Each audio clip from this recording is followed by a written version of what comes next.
Albi, wala na tayong pahinga. Ha? Wala Oo na nga. tayong pahinga. Oo nga, natulog ako kagabi, natulog ako 2:00 na. Sinisipon na ako eh. Take some rest. May mga kalamansi ka naman siguro. Wala yata. Jose, walang sound.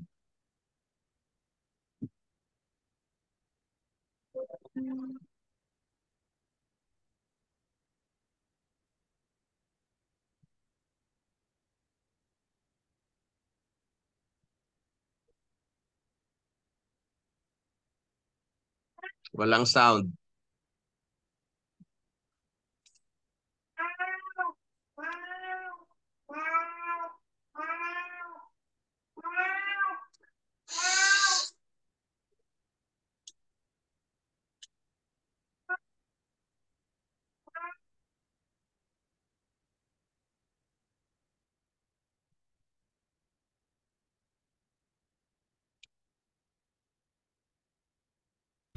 Senior Citizens Tips. Time for information and public service. Alamin paano aktibong makalalahok ang nakatatanda sa mga gawain sa komunidad at bakit mahalagang sila ay maisasama sa pagpaplano ng mga gawain na may kinalaman sa kanilang sektor. Pakinggan natin ang mga karanasan, kwento, hinaing at kanilang opinyon sa iba't ibang polisiya at programa ng gobyerno para sa nakatatandang Pilipino. Makibahagi sa talakayan, makiisa sa pagpapalawak ng kaalaman at kamalayan ng bawat isa sa mga usapin tungkol sa nakatatanda. Senior Citizens Tips. Mapapanood tuwing Lunes sa ganap na 2:30 hanggang 4:00 ng hapon sa Facebook page ng Coalition of Services of the Elderly o COSE. Ang talakayan na ito ay inihahatid sa atin ng COSE sa pakikipagtulungan sa Miserior, isang German Catholic Bishops Organization for Development Cooperation.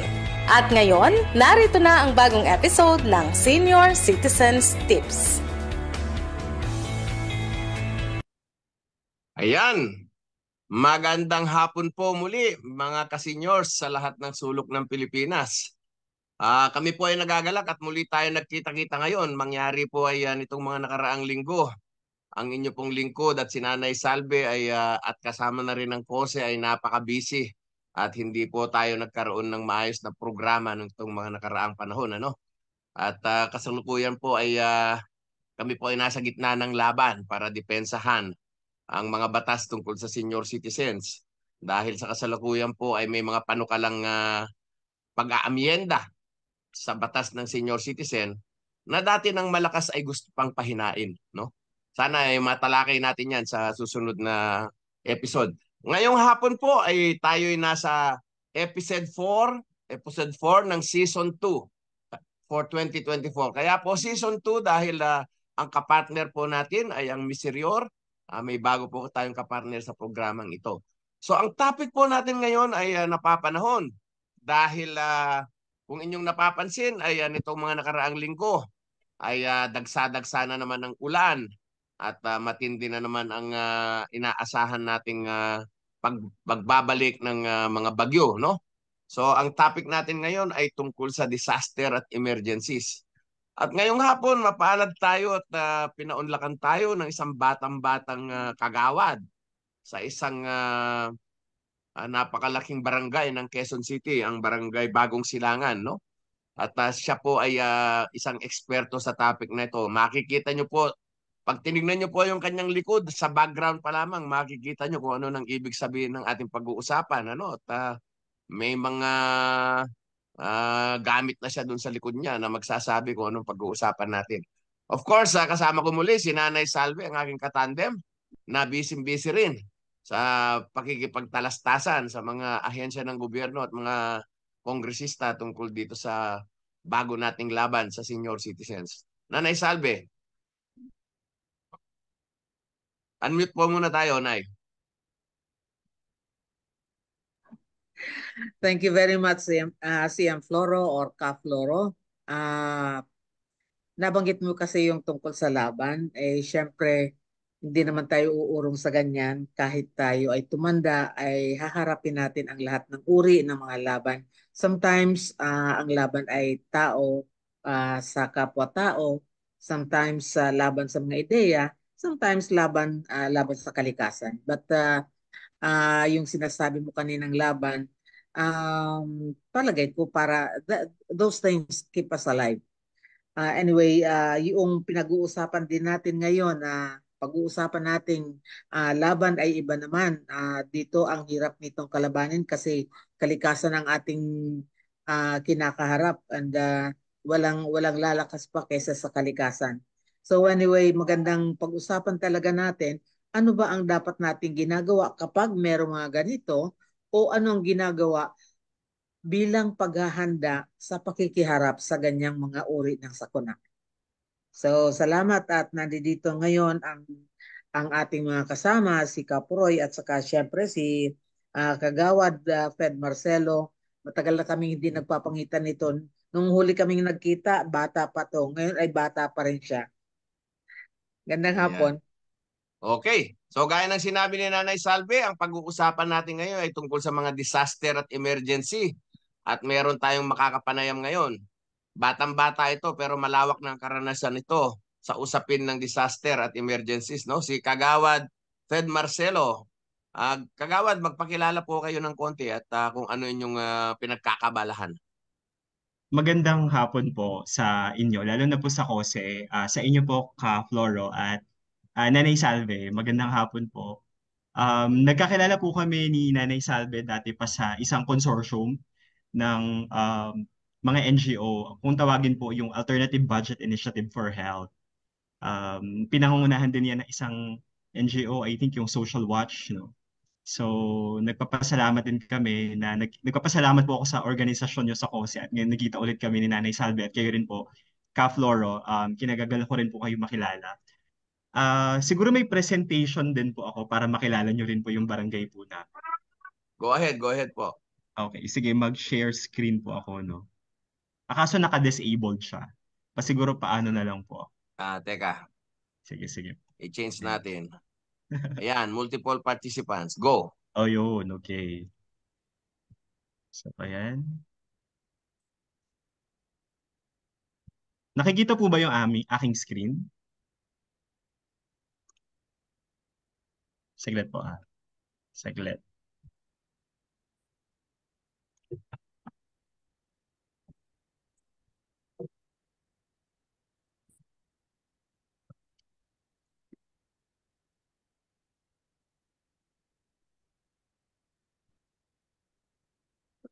Ayan po. Saglit lang po, Ka Floro.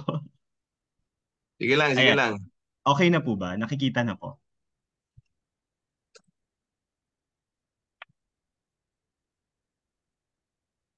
Ayan, nakikita na po yung presentation ko. Yes. Ayan. So again, ako po si Kagawad Fed. Ako po ay Barangay Kagawad sa Barangay Bagong Silangan. Dito po sa Lungsod, Quezon, sa Quezon City. Ang aming pong punong barangay ay isa rin pong senior citizen, si Kapitan Willie Cara. So, kapitan po namin siya since noong 2019, nung naging successor po siya dun sa yumao po naming kapitan dati, si Kapitan Beng. So, ang aming pong barangay, ayan po, kung makikita nyo ang aming populasyon, as of 2020, nung panahon po yan ng pandemya, umabot po ng 39,000 families yung aming nasa barangay. At yung land area po ng aming barangay ay nasa 565 hectares, sang-ayon po yan sa aming barangay profile at city planning ng Quezon City. Ang aming pong barangay, 40% po ay nagkakaroon ng area na flood prone kung ito po ay worst case scenario. So yung tatalakayin po pala natin ay yung tungkol sa DRR at isuzoom in ko din po yung mga ginagawa ng aming barangay patungkol po sa mga senior citizens at kung ano po yung nagiging participation. So sabi nga po dito, yung barangay namin is a multi-hazard community. Ayan po yung itsura ng mapa ng aming barangay sa Barangay Bagong Silangan. Kung makikita nyo po, ito po ay worst case scenario. Ibig sabihin kung malaundoy po yung bagyo or Malayulises noong 2020, ganyan po yung magiging itsura. Yung red at yung mga nasa orange, yan po yung mga nasa medium at yung orange nasa medium risk, yung mga red yan yung mga nasa high risk areas. So yung baha dyan ay umaabot ng isang floor ng kanilang bahay or umaabot ng 2 palapag, lalong-lalo na dito sa bandang gitna, dito sa may low-lying area, yung malapit sa ilog namin. So, ang aming barangay din, unfortunately, yung barangay namin ay, ayan ang itsura namin nung panahon ng Ulysses. So, ito yan, yung lugar na yan ay nasa Jubilee area. Nung panahon yan ng Ulysses, kasi yan yung naabutan ko. So, sa gitna ng pandemya, tayo ay sumagupa rin po sa baha, no? Nung panahon ng November 12, 2020.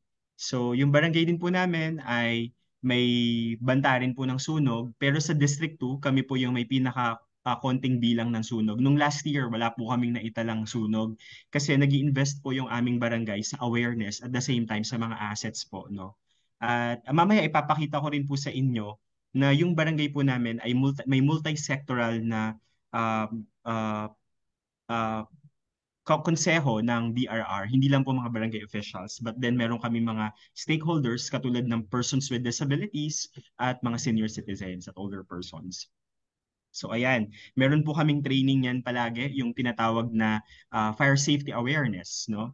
At kung saan, kung makikita nyo ito, yung isang babae na to, si ate, yan po ay senior na din, pero kita nyo, kaya niya pa rin po na kumuha ng fire hose at the same time tumulong bilang maging fire volunteer dito sa aming barangay.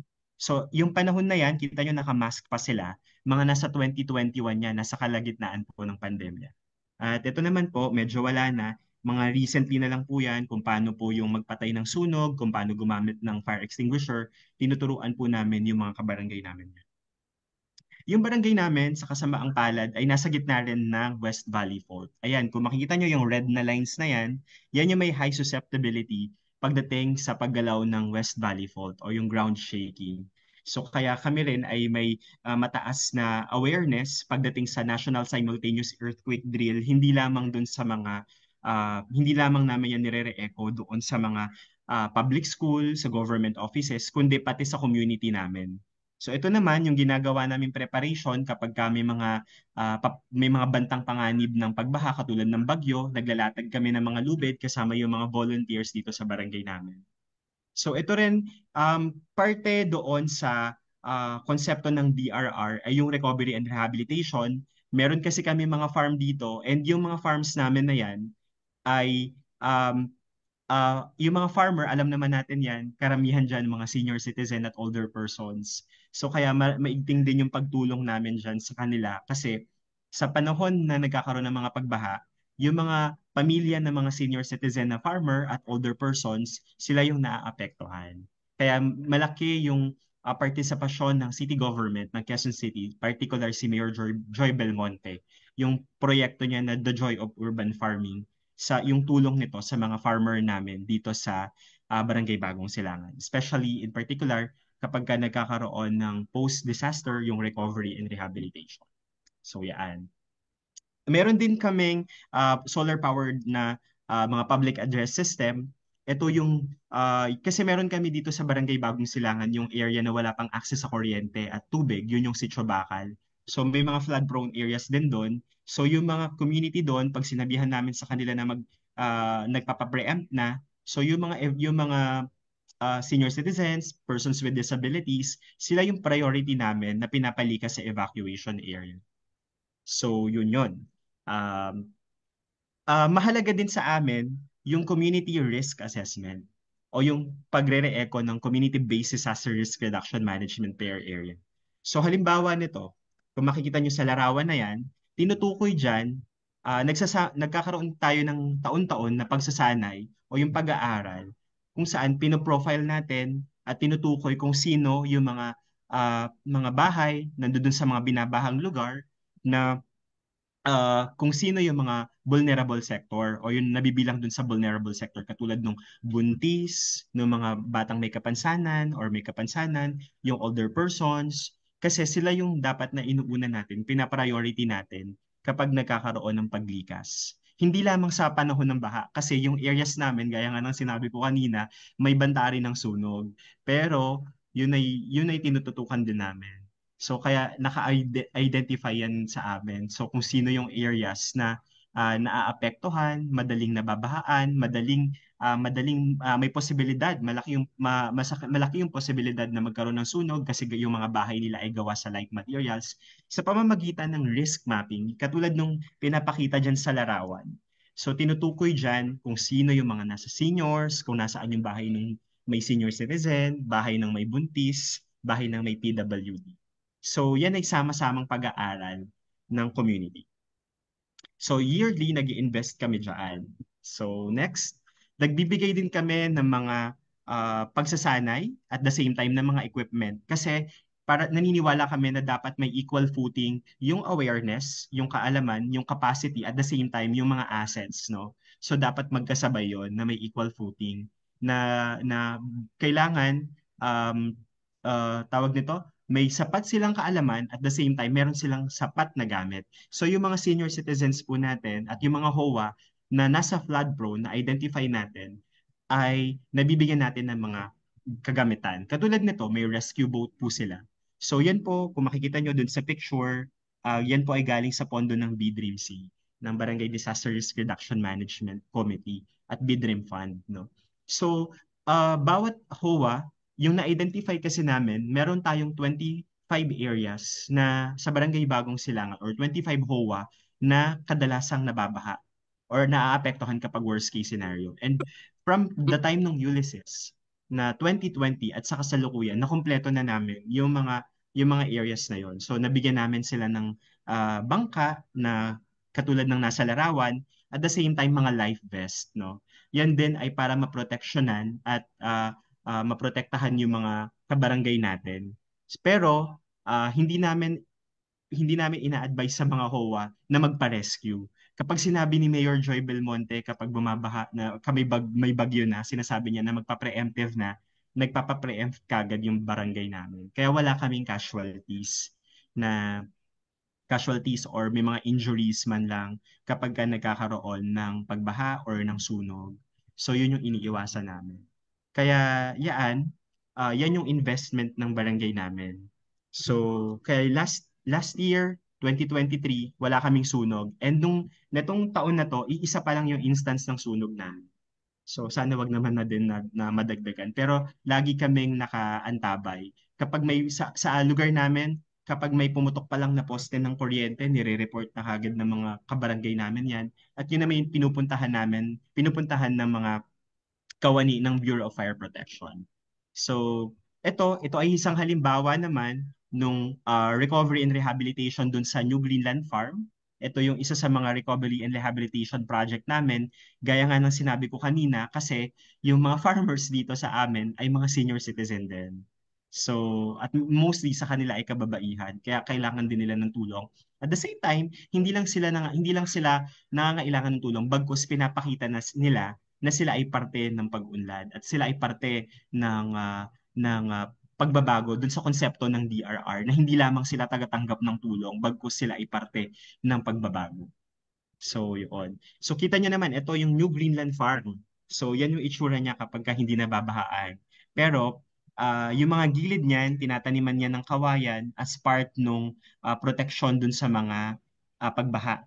No? At yung mga basura na maaring pumunta dun sa farm kapag bumabaha. So, yung mga gilid na yan, nataniman na ngayon yan ng mga kawayan.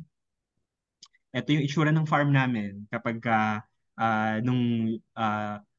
walang baha. Yan. So yan ang kinabubuhay nila. So nakakadagdag yan sa kita. Yung parte rin yan ng diversification ng pangkabuhayan or ng livelihood ng mga kabarangay namin at ng mga pamilya nila nandoon. So far, nasa 90 families yung nakikinabang na mga farmers diyan sa Greenland Farm na proyekto ng barangay at katuwang si Mayor Joy Belmonte. Yan.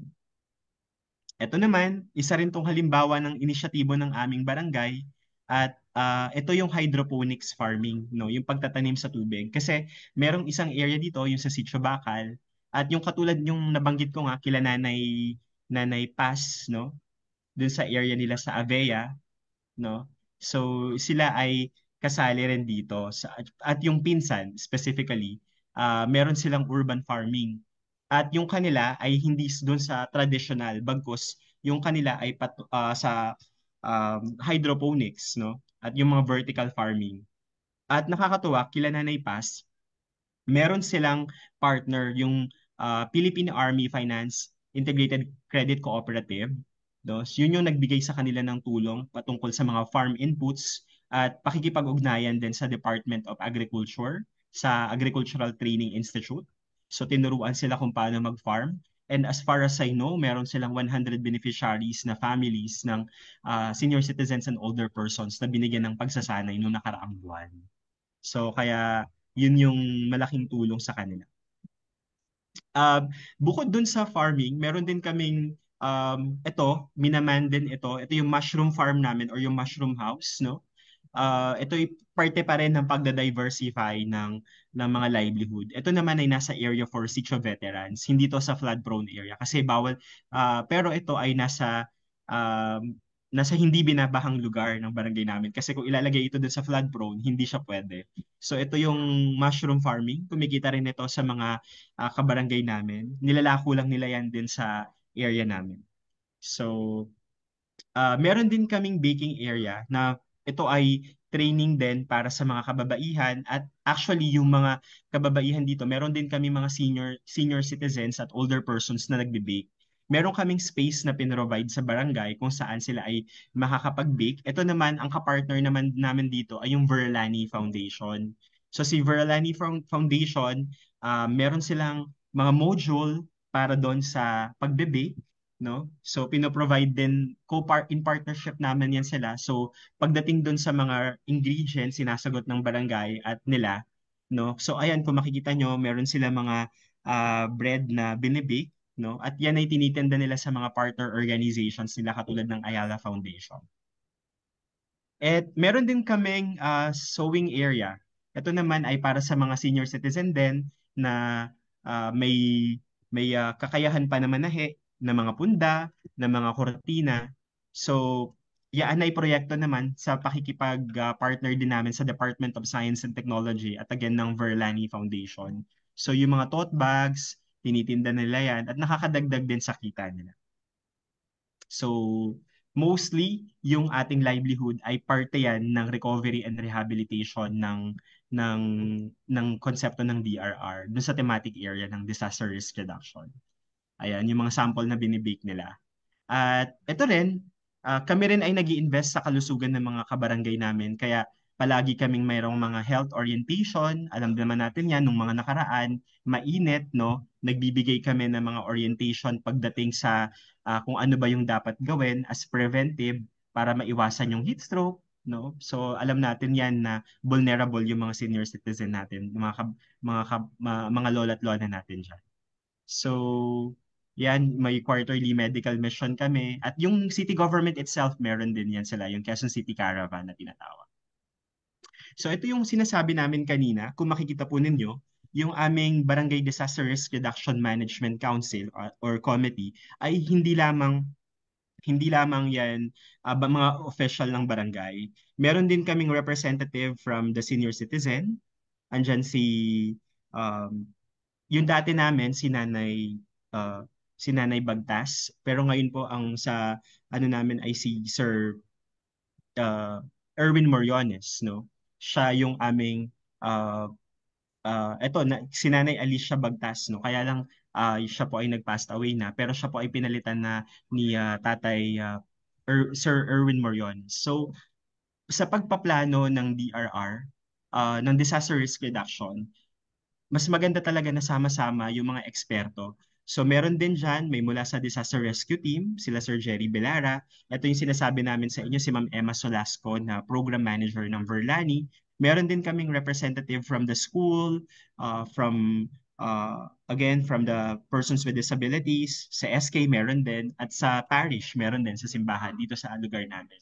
So naniniwala kami na kapag yung mga basic sector, yung mga batayang sektor, ay nagsama-sama at sa barangay nakakapagbigay sila ng kanilang mga priority para doon sa kanilang sektor, natutugunan kung ano po yung mga pangangailangan. At yan po, ganito yung nagiging itsura namin kapag nagkakaroon kami po ng mga quarterly meetings, no? So nandiyan po yung mga tinatawag na natin non-state stakeholders, no? Sila po yung mga NGO, mga miyembro ng civil society organization. At kung makikita nyo, nandiyan po yung mga taga Bureau of Fire Protection, meron din po dyan mga taga PNP. At sama-sama pong tinatalakay yung halimbawa niyan ay yung sa early warning system at yung sa contingency planning ng barangay namin. So, ganyan po kami na nagsasama-sama na nag-aaral pagdating po sa disaster risk reduction management. At ito po, may mga barangay resolution din kami regarding naman po ito sa universal healthcare at yung syempre yung kalusugan ng mga kabarangay namin. So, ito po, yung sa amin, pagpa-file na, no need na po para talakayin ito. Yung sa resolution and ordinance po yan. Alam naman po natin. So kami sa Barangay Bagong Silangan, yung adherence sa quarterly meeting, yung pagpapasa ng resolution priorities, pagpa-prioritize dun sa evacuation ng vulnerable groups such as children, persons with disabilities, pregnant women, at syempre, yung elderly and senior citizens. Sa barangay po namin, dahil nga po yung barangay namin ay laging naaapektuhan ng climate change at ng pagbaha, no, nadulot ng climate change, yung barangay po namin ay pinatayuan din ng isang malaking evacuation areas, no. So, yung evacuation areas po na ito ay 5-story na evacuation area at para hindi po mahirapan yung mga mag-evacuate na senior citizens sa PWD, ito po ay merong elevator at may mga features din po na laundry area, um, uh, wait lang po.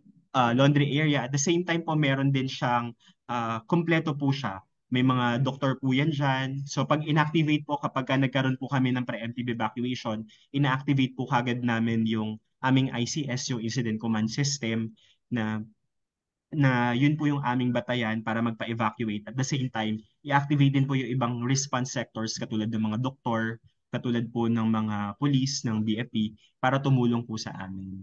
So, uh, dyan po nag-end yung presentation ko.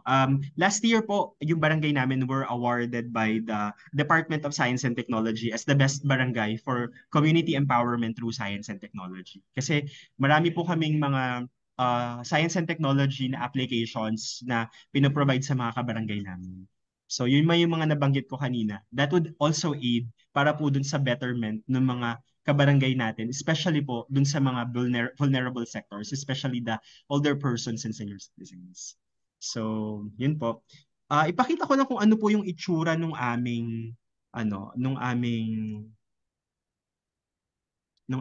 evacuation area. Saglit lang po ano ko lang po Stop share.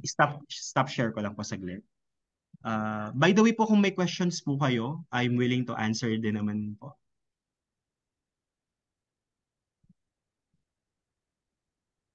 Sige, tapusin mo muna yung ano. Actually, ano na lang naman po yun, ipapakita ko lang po kung ano po yung itsura ng evacuation Sige. area po namin. Habang dina-download ko po yung photo. Yan. Grabe. Nakakainggit naman. Lilipat na ako sa Barangay Bagong Silangan. Yung ano po pala, yung barangay din po namin, we do have yung BHERT, no? Yun po yung committee na hawak ko rin po. At yung kapag meron po kami mga pasyente na senior citizen na kailangan magpa-check up, kung bedridden, yan po ay dinadala din po namin sa ambulansya. So, naka-monitor po talaga kami dun sa health situation, especially nung last summer, nitong nagkaroon tayo ng El Nino, para ma-check po natin, maiwasan po natin yung mga kabarangay natin na magkaroon ng heat stroke, 'di ba? So, yan po yung aming ginagawa. So, wait lang po. I-share screen ko lang para malaman nyo po kung gaano kalaki yung evacuation area po namin.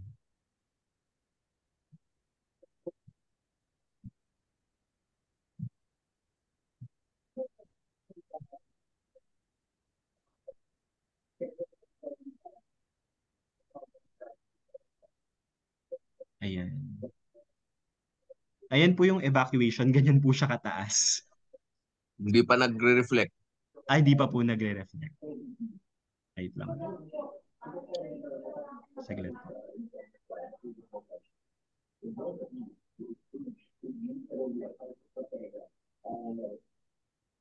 Hindi nakita. Hindi, wait lang po. Wait. Saglit. Open open as JPEG siguro. Siguro Yun. nga po To, as to, JPEG. to. Ayan po, nakita na. Oo. Ganyan po malaki yung evacuation namin. Mas malaki pa po sa barangay hall namin. So, Ilan ang yung mga, na-accommodate ninyo dyan? Gra- Grabe 5 floors opo, 5 Oo. floors po yan. So, yan po yung pinatayo ni Mayor Joy after po nung Typhoon Ulysses. So, para hindi na rin po ma-interrupt yung school pagka po Tama, nagkakaroon ng baha, para hindi rin po tama. mababo yung gamit nila kapag nagkakaroon ng evacuees, hindi Paano nasisira yan? yung Meron gamit. din ba yung mga kwarto-kwarto? Yes po, may partition tents po siya sa loob.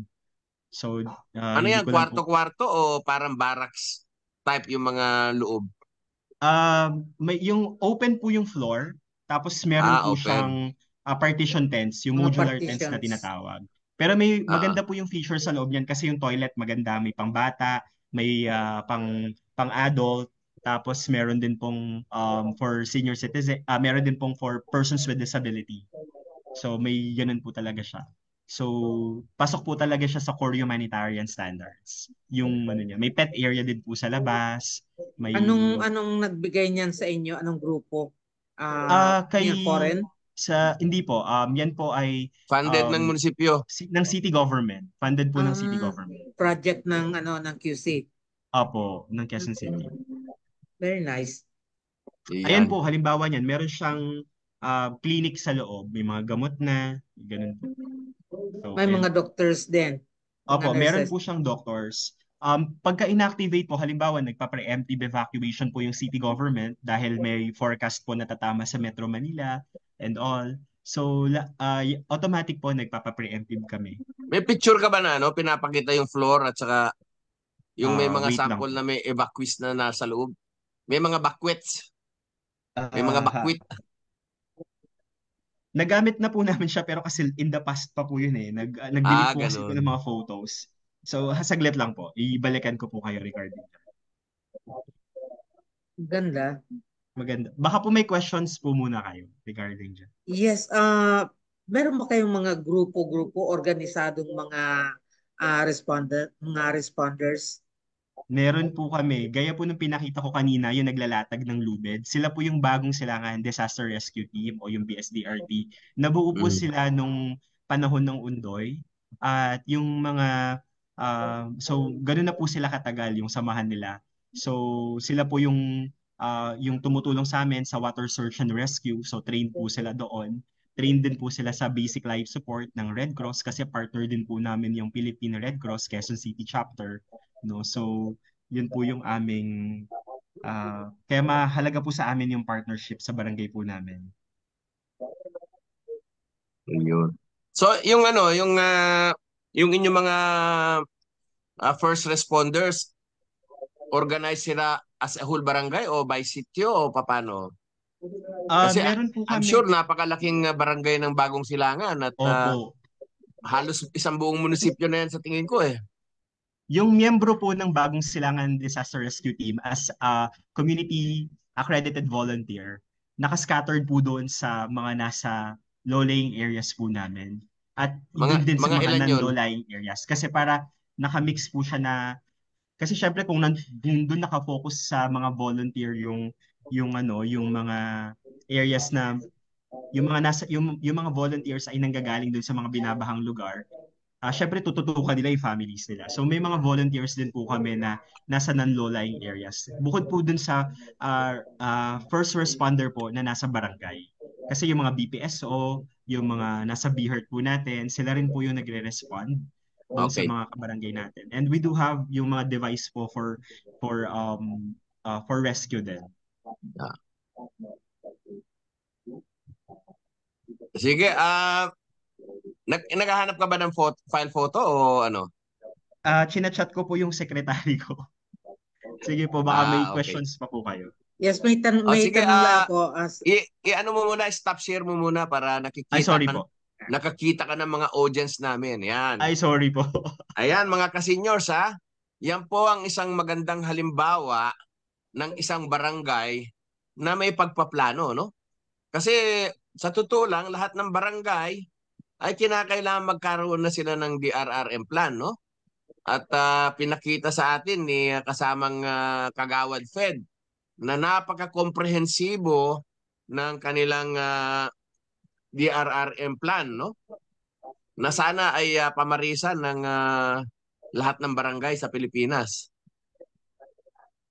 Sige, Nanay Salve, ano po yung gusto Yes, niyo itanong? itatanong ko lang, Sir Fed.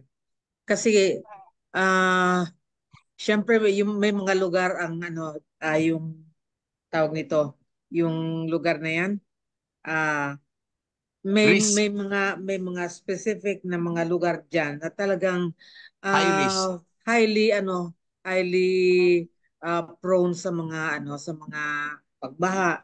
So o kaya pagbagyo, meron bang meron bang permanente o plano for a permanent relocation, something, o para yung mga taong yan ay hindi na pabalik-balik dun sa lugar na yon. Every time namang magbabagyo ay hahanguin mo sila doon. So what is the plan of the city government? Based po sa pakikipagdialogo po namin kay Mayor Joy, meron pong plano ang city government. Subalit napakadami po, napabayaan po kasi na dumami yung families na nandoon. So, alam naman po natin, pagdating sa Quezon City, ang pinaka-thrust po talaga is in-city relocation. So, yan pa rin po yung hinahanapan ng solusyon ng city government. Kasi nung panahon ng Undoy, ang nangyari po dyan, enough city relocation. May mga may mga families po na naapektuhan na washed out yung bahay nila na nilipat sa ibang probinsya like sa Bulacan. I believe it is in Towerville kung hindi ako nagkakamali na Mm. na-relocate yung iba. So hindi rin talaga solusyon yung off-city relocation. Mas maganda rin talaga at yung thrust ng city government ay in-city relocation. Subalit, problema ng city government ay napakamahal ng lupa sa Quezon City at napakamahal din magtayo ng mga medium or high-rise building. Pero yan po yung tinututukan ng ating punong lungsod. Kasi may mga susunod na rin po ng mga Unmute programa ka, dito Nanay sa amin Salve. ng mga medium-rise buildings. So ang takbo o ang lagay ng inyong mga proyekto is high rise, Medium rise po. medium Pero rise. meron din po mga yung mga parang ano ba pong tawag doon yung sa lupa pa rin po na ah, yung typical po na relocation po ng mga kabarangay Close to the natin, mga ground. kababayan natin, yung mga parang mga row house po. Pero syempre minamaximize po yung space, no? Kaya po mas para sa kanila, para sa city government, alam naman po kasi natin mahal yung pagbili ng lupa, no? Actually dito sa Oo. Barangay Bagong Silangan, nakakatuwa rin po yung city government kasi yung mga informal settler families namin ay mayroon ng kasiguraduhan din sa paninirahan sa palupa. Yung trust kasi ng city government ay bilhin yung mga pribadong lupa at sa kanila Oo. na magbabayad sa city government sa murang halaga. Yun Kaya ay yun po yung yun yung tinatawag na community mortgage. actually po mas more on direct buying po yung thrust ni Mayor Joy Belmonte na sa city Ganon. government na yung magiging kausap para yung originator or yung guarantor mo ay yung city government na itself. So, So ibig So mo si sabihin na bibili ng city binibili ng government, city government yung lupa para sa and then kanila. ibebenta ulit dun sa mga... tapos yung Opo, dun sa mga actual occupant. sila naman ang magbabayad sa Yes po, city sa city government. government. Okay. Opo, mas Um, mabilis po. pero alam mo, yung solusyon talaga ay maganda kung merong in-city relocation. Pero gaya ng sinabi mo ay napakamahal. Wala ba kayong mga infrastructure at saka physical solutions? Halimbawa ay mga um, pagdadivert ng mga kanal, pagbibuild up ng mga ah, floodway katulad ng ginawa dito sa Pasig, no? At Opo. may mga solution ba kayong kanon, technical? Ano po dito sa amin, inaasahan po namin na matatapos na rin yung retaining wall na proyekto po Ayun. ng national government. At syempre yung Mhm. pagdedredge din po sa ilog. Kasi kung makikita nyo po, nakikita nyo naman din po siguro yan pag nadadaan kayo Yeah. ng Batasan or Commonwealth na yung kabundukan po nung sa Sierra Madre ay nagka-quarry. So, ang tama po talaga sa amin. Kaya yung mayor po namin, si Mayor Joy Belmonte, napaka-sidhirin po yung pagtutol sa mga Mhm. yung mga hindi Development magandang projects. ginagawa para sa kalikasan. Oo. Pero Kaya ganun. dapat meron din sana kayong solusyon na itigil na ang pagdating ng mga migrante, no? Mga Opo, actually yun in-migration po ang ginagawa ng aming galing sa barangay. probinsya o galing sa mga ibang munisipyo. Alam mo, kapag gumaganda ang isang bayan at isang barangay, nakakaakit din yan ng migrants. Totoo po. Maski na solve kayo ng solve niyan, kung hindi nyo pipigilan ang pagpasok ng mga migrante, I mean, I have nothing against them, but we should have to plan properly kung saan sila ilalagay, no? Yes po. Medyo diyan mahina ang ating mga pamahalaan, ano? Kasi dagdag na boto 'yan eh. So, ano bang plano niyo sa mga ganyan, yung mga bagong salta? Kami po, ang ginagawa po namin, pinapa-profile po namin yearly. Yung Barangay Mm. DRR fund po namin, pinoprofile po namin yan. As much as possible, yung areas po na na-identify namin, so based din po yan sa ano namin, consultation po namin dun sa experts po namin, dun sa parte ng council, kasama po yung mga senior citizens na at Mm. PWD persons with disability, yung mga HOA namin na Oo. pina-profile po namin yan, chine-check po namin kung dumadami at sinasabihan po Oo. namin as much as possible hanggang dito lang din po. May Alam mga mo areas Paano po yan? kami na nakikita na ganun na hindi na po nila pinapadami yung area kasi Oo. mahirap po talaga na Kailangan Paano dumami. yan? kailangan isama sa training ninyo na maintindihan ng inyong mga kabarangay na merong tinatawag na carrying capacity ang bawat Opo, lugar. yes. May hangganan ang kaya niyang May i-accommodate. threshold So po. bigyan niyo sila ng edukasyon na sila na mismo ang magpupulis na wag na nilang, maski kamag-anak nila hanggat maaari, wag na nilang papasukin dyan dahil sa susunod hindi nakakayanin. Hindi Opo, tama po. nakakayanin. At may tip ako sa iyo ha. Sige po. Kasalukuyang nagre-rehistro ang COMELEC ngayon. Opo. Bilangin mo kung ilan ang bagong salta. Opo. Actually, minomonitor din po namin yan na kaya po yung profiling po namin, napakahalaga sa amin, yung pagpo-profile kada taon at yung risk map na pinakita namin kanina na Mm. ginagawa po yearly dahil po doon namin natutukoy kung may nadadagdag na mga bagong tao at the same time may mga vulnerable ba, may mga senior ba, may buntis or PWD ba na nadagdag. Kasi Iyon. yung ay binibilang po namin Pero at yun po yung pinapriority namin. pero tanong ko lang, kasi alam naman natin ang Pilipino mahirap nating sabihin sa harap-harapan sa tao na uy, huwag ka na dito o umalis ka na dito. What do you do? Kasi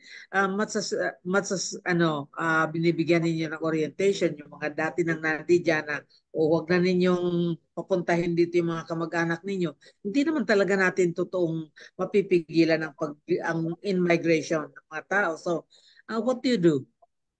Sa parte po namin, we as we have said earlier, we invested on awareness. So lagi po yung direct na communication din sa HOA and at the same time, lagi po yung pagpapaalala para maiwasan po yan. Pero kung hindi na po talaga maiiwasan, what we have to do is to inform them na kung sila ay migrante at dito na talaga titira, sinasabihan po namin na kailangan magpa yung ID po nila. Kasi pagka nagkaroon po ng aberya, halimbawa po, bagong salta dito or mga mag-aanim na buwan po dito sa aming barangay and eventually nagkaroon ng sakit, hindi namin matulungan sa mga medical kasi wala silang ID ng Quezon City. Yung aming city Hindi mayor, yung qualified. aming mga kailangan po na merong QC ID para maka-avail po Mm. ng mga services. Kaya yun po kami tumutulong.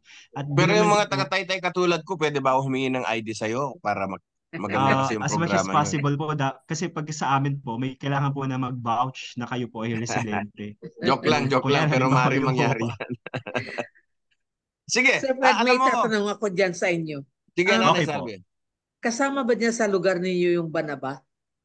Hindi po, kila Canoli. Katapat po namin Ah, sila. kasi we used to Ah, go there nung president pa ako ng COPAP. opo. Kada makabagyo o makapagbaha, nagdadala kami ng ng mga ayuda Opo. na ng mga. So lagi kami pumupunta diyan sa Banaba. Kila Canoli po yan. I think sa Buklod Tao. Um, Meron pa akong isang gustong ah, pag-usapan sa iyo, no? Alam mo, Opo. napakaganda ng plano nyo. Pero kung barangay silangan lang, bagong silangan lang ay may planong ganyan, tapos yung mga kapitbahay yung barangay ay hindi gumagawa ng plano, eh marami tayong problema na ang solusyon ay regional, no? Hindi natin masosolve sa level lang ng barangay. So ang tanong ko, paano yan ina-address ng city government? Yung kung tawagin yan sa planning area comprehensive approach, no? Na ah, talagang imamapa natin yung buong lahat ng daluyan ng tubig, lahat ng ilog sa Quezon City. Titingnan natin kung ano yung mga tinatawag na river basin diyan. Meron mang ganong ginagawa ang Quezon City at nai-involve ba kayo? Yes po, actually during the pandemic, even in the middle of the pandemic, the Quezon City government has invested po doon sa tinatawag na drainage master plan.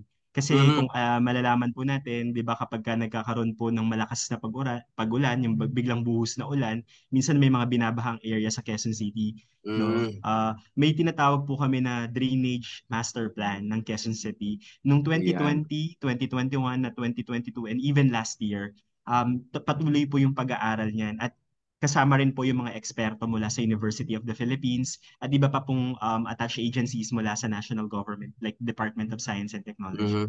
So, kaparte po kami dyan. Kaya natutuwa din po kami kasi halimbawa yung sa mga kalapit na barangay, nai-inform po, nagtutulong-tulungan para magkaroon po ng mga declogging, yung mga basura. Kasi alam po natin yan kapag yung accumulated waste mula nung panahon ng summer, at the same time biglang bumuhos yung ulan, yan po yung nagkakos ng pagbara. Kaya prior to that, Flash flood na, kung tawagin, opo, flash yes flood. po, yes, yung Mm. ganon, no? So yung biglaang pagbaha, no? So inaano kagad yan na magkaroon ng declogging sa tulong po rin ng MMDA, ng City Engineering ng Quezon City, ng DPWH. So sama-sama po yan. Kaya lang po, yung pakiusap din namin talaga sa mga kabarangay natin, sundin natin din po yung sa Solid Waste Management Act, yung RA 9003, kasi may mga batas naman na naririyan, subalit hindi natin napapatupad.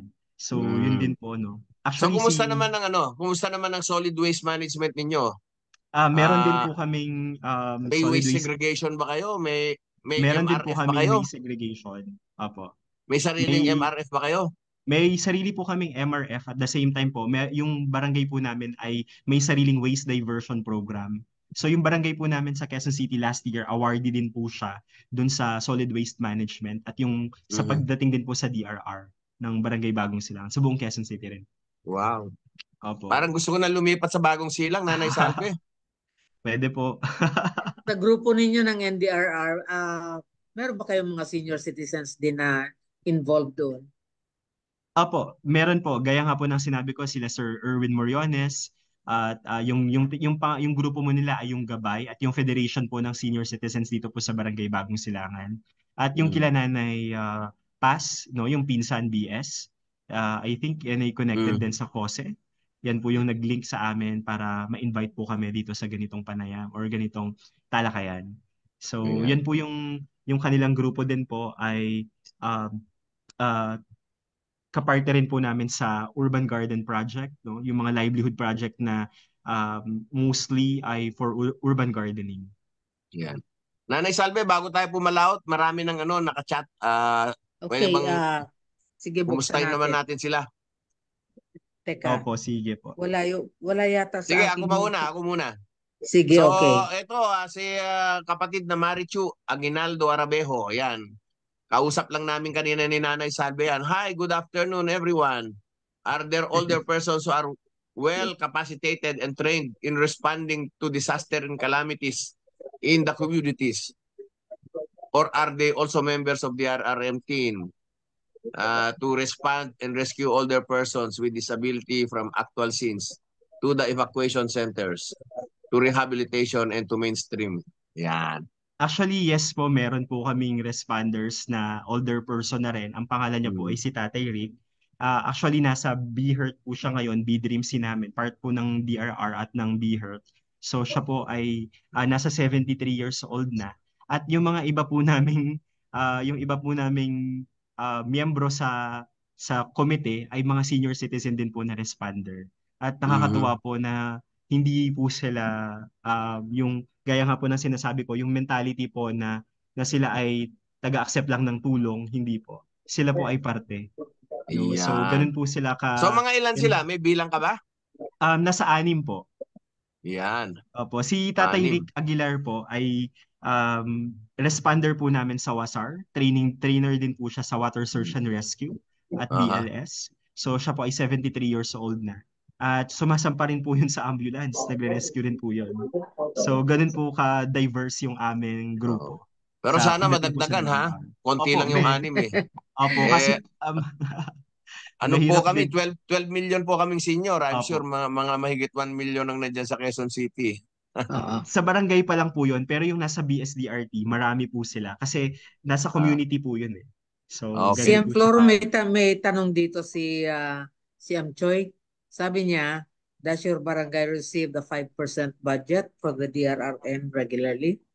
Yes po, yes. Actually, ito po yung gusto naming i-impart sa inyo na yung senior citizens po, hindi lamang po sila dapat na katutok dun sa 1% allocation. Actually, marami pong allocation.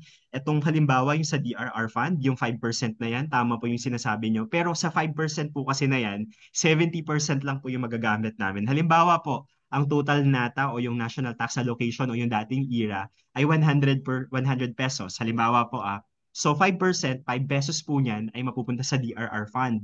Yung DRR fund po na yon, 70% lang po yung magagamit mo, which is yung 3 pesos and 50 centavos. So yung 3 pesos and 50 centavos, i-compress mo po yan dun sa iba't ibang uri ng disaster at dun sa 4 na thematic area, yung prevention and mitigation, preparedness, response, tsaka yung recovery and rehabilitation dun sa 4 na thematic areas. At syempre sa barangay namin, meron kaming tatlong hazard na tinututukan at the same time yung daily emergencies namin. So nakascattered yan doon, yung 70% na nagagamit namin. So gasgas na gasgas yun. Kaya kami, nagpe-preposition din kami, kumukuha din kami ng pagpe-preposition doon sa 70%, yun yung mga binibigay namin. So kapag may mga sumusobra naman din doon, binibigay din po namin sa mga older persons. Yung halimbawa, bigas, ganun po. So nagdadagdag po kami sa mga ganun din. Oh, meron ka pala ditong fans club eh. Rials Litson. Yan, Rials Litson. Okay po. Good job, Kagawad Fed. Isa po kami sa family namin. Nakapasok diyan, malaki po talaga 'yan. So, okay nakapasok daw sila doon sa sa relocation. Okay po. Good po, good. Kasi Sana may mga mag-donate mapping ang din Real po na Litson sa nire-relocate sa pag nagkaroon ng disaster, mag-donate ang Real Litson. Opo, Si Tatay sige. Oscar. Good afternoon po. There must be a list of senior citizens with mobility problems and bedridden patients, particularly senior citizens in every barangay. Complete Opo, with exact locations, especially in crowded areas, always ready to be given rescue during emergencies. Yan. So, nasagot mo na yan kanina. Nakamapa kayo, di ba? Nakamapa. Opo, May nakamapping mapa po kayo. yan. Naka-yearly po, naka-profiling po yan. So, kaya hindi po kami nahihirapan na mag-map out. Kumbaga, kakilala na po namin kung sino po yung mga halimbawa merong mobility issues, kailangan ng wheelchair. So, kung kanino po yung kailangan na i-prioritize, sinusundo po yan ng sasakyan ng barangay. Tapos po, nilalagay na po namin dito sa evacuation. Siguro po, I think na-download ko yung mga ibang photos, yung looban ng evacuation na pinagawa po ni Mayor Joy. So, ipakita ko lang po siguro sa inyo. I-share ko lang. Sige. Share ko lang, kumbaga. Sige, inggitin mo pa kami. Inggitin mo pa yung mga ibang viewers para pamarisan nila ang Barangay Silangan. Para ma-push din po natin yung ating mga local government officials. No? So, okay. Ayan, ito po yung toilet. Nakikita po? Asan? Hindi, ganito gawin mo, Fed. Buksan mo muna lahat, saka mo siya share. Buksan mo muna sa file mo, Buksan mo muna sa computer mo isa-isa, saka mo siya i-share. Okay po, sige, sige. Saglit lang Ganun yung po. ano. O sige, Hindi po habang kasi ko ganun binabasa natin ka-tech. itong mga iba pang ano, comments, no? Gawin mo yan. O, si Sister Marichu ulit. Good job. Ang galing-galing ng DRRMC ng barangay ni Kagawad Fed Marcelo. Well-structured, well-planned. Ayan. Si Owa Okay, Mabel naman. Ayun. Ayan na yata eh. Ready ka na ba mag-share? Ayan po yung toilet. Ito po. Nakikita na po maliit ba? masyado, di ko Hindi pa. makita.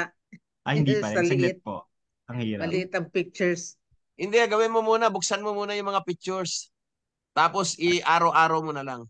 Okay po. Pagka mag-share ka. Kasi pag hindi mo pwedeng isa-isa, saka mo siya pa ipapakita eh. Okay, okay po. Pagka nag-share ka, dapat nakabukas na siya sa file mo. Ah, Sige po. okay. Si Owa Mabel naman. Sabi niya, bukod sa DRRM plan, ang hinihingi po ngayon ng DILG ay yung Climate and Disaster Risk Analysis o kaya SIDRA. Ang Opo. barangay po ninyo ay may SIDRA. Meron po kami yung Watching from tinatawag Huban, na Sorsogon. Yan. Nasa Sorsogon meron po pala si kaming Owa Mabel. tinatawag na local climate action plan, no, sa Mm. barangay level po namin kasi napakahalaga po sa amin 'yan. Gawa po nung kami po yung palaging tinatamaan ng mga disasters, dulot po 'yan ng climate change, no, ng pagbabago ng klima. Kaya kami po sa Barangay Bagong Silangan, meron po kaming climate action plan. Halimbawa po nitong nakaraang El Nino, no? Yung mga farmers po namin, yan nahirapan po sila doon sa pagkuha ng tubig, no? Sa pagkuha ng tubig na na pinandidilig nila doon sa kanilang mga halaman. So Mhm. kaya kami sa Barangay Bagong Silangan, yung mga prices po namin na napanalunan po sa DOST, ginawa po namin yon na ginamit po namin para makapagpagawa po kami ng mga poso para po sa kanila na makatulong doon sa mga lugar na yon. At the same time, Anong ilog ba malapit sa inyo? yung San Mateo River po. Kaya po yung galing po na tubig doon po sa Rodriguez Rizal, San Mateo, kapag nga po malakas yung buhos ng ulan, diretso po sa amin yan. Pati yung Mm. galing sa Infanta, Quezon. Hindi naman Yung na po tubig yata galing aabot doon. doon. I think yung Hindi na Rodriguez umabot sa Rizal. inyo. Yan po. Ah, Marikina River, hindi kayo Yung abot. connecting po, yung siguro po, yung unang bugso po galing sa Rodriguez, papunta na po yan ng Marikina. So, manggagaling po muna sa amin. Kaya sa amin po yung unang bugso. Okay. Opo. Yan. Saglit lang po Ah, Ayan, nakikita na po. ayun. Oo, nakita na. Ayun. Ayan po yung Oo. halimbawa ng aming toilet. Kita nyo naman parang Ang hotel po yung ganda, pinagawa oo. ni May. Maganda at moderno Shoutout kay pati. Mayor Joy. Joke lang. Lilipat na talaga ako sa Bagong Silangan, Nanay Salve. Ayan po. Oo, Magmamigrate na ako doon. parang hindi pang Ito po pang baha. PWDCR. Ito po yung toilet, yung men's toilet. Ito po yung breastfeeding area. Kasi may mga identified po kami na number of yung mga bagong panganak recently. So, identified po namin yan. So, they need breastfeeding area. So, may breastfeeding area po yung evacuation area. May prayer room din, may counseling room din po yan. At may, yan po yung loob ng prayer room. At ito po yung Wow. tsura niya, yung modular tents. So, merong Yan. yung mga Opo, mga ganyan po siya. maliliit Partition. na mga rooms na Opo, may kasi partition. that is really to Ano yan? give Per family? Per family? per family po yan.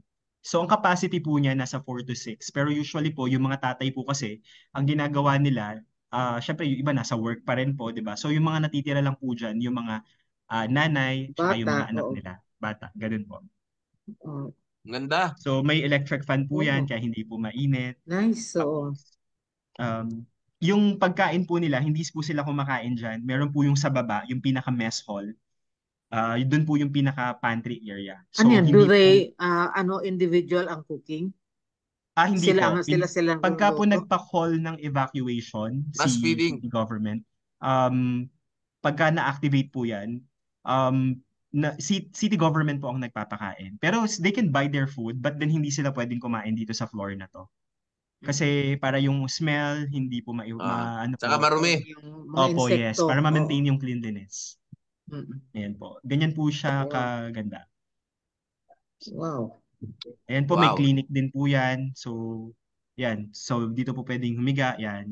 Ito po yung kanina napakita ko kanina. Yan. Yung mga ano na yan, na binili nyo yan o may nag-donate sa inyo? Part po ito nung sa city government. Nung pagkaano na po nung building. So, naka-activate lang po Mass yung mga procurement. response sectors.